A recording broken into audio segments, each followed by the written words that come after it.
Hey YouTube, how you doing? I've got a video today on tips for insulin injections.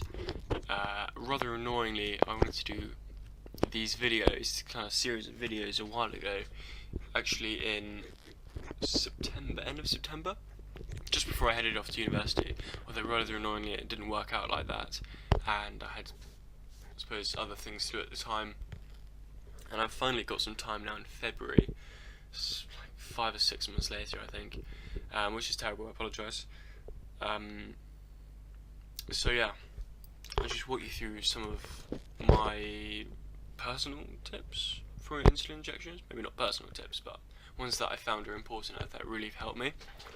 So if we start off with tip number 1, probably the most important, particularly when you first start out, as injecting yourself is really unnatural, and still now I find it strange and weird every time.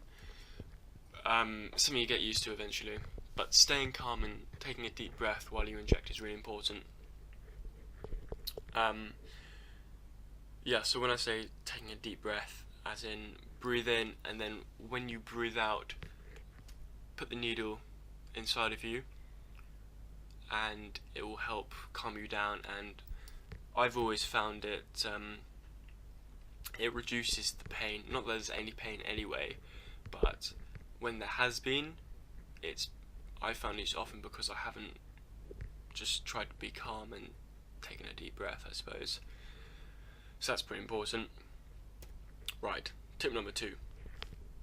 Finding an injection site that works for you. Well, at the moment, the NHS, I was told anyway, when I first got it in March of 2013, that you have kind of 6 main areas you can inject, and they are your thighs, your abdomen, and your buttocks.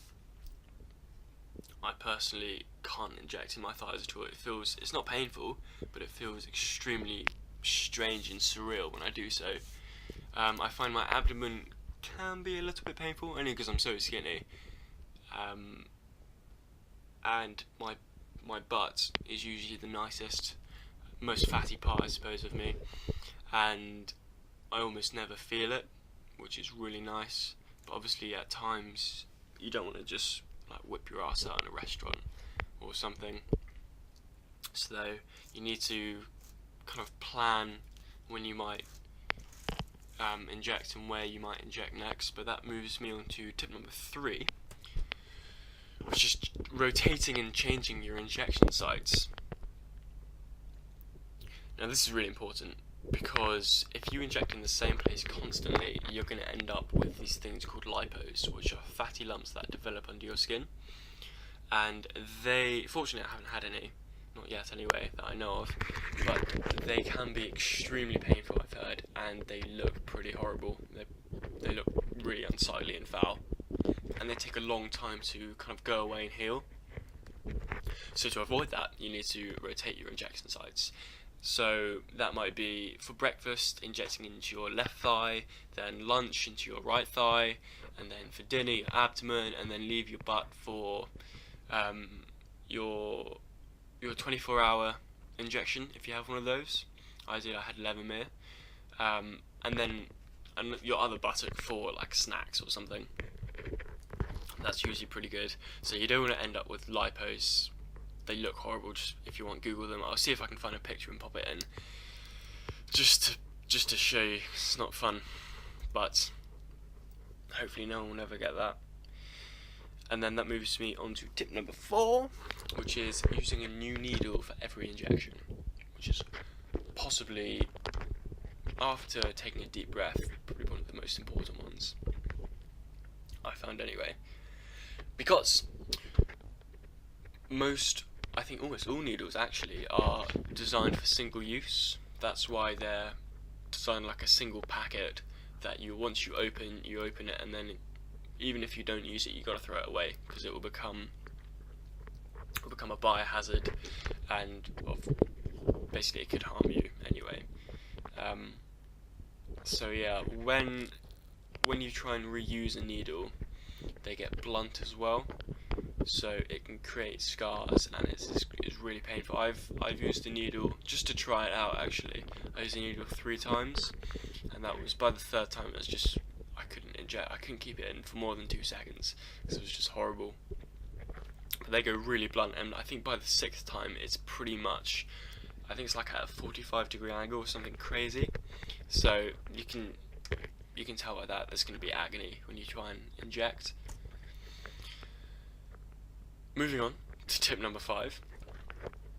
Plain and simple, keeping your insulin in the fridge. That's pretty important, otherwise it's going to go off really quickly. And then in the fridge itself, keeping it in a special box. I've got one here. At university, we share a fridge between 3 people. Luckily, no one's ever gone through the insulin box and like tried to drink it after a night out. But if you've got a special box, you know exactly where your insulin is in the fridge, and if you write insulin do not touch, then people know, it's obviously extremely important stuff. They're not meant to tamper or play with it. So that's really important as well. Tip number 6 is keeping an eye on your insulin levels. Basically, yeah, when you're out and about, you don't want to end up running out of insulin.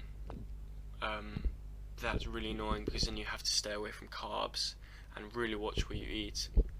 I've had times where I've not realised how little insulin I've had because I've just been in a rush or something, and I've run out of insulin and then had to go home to go and get more insulin.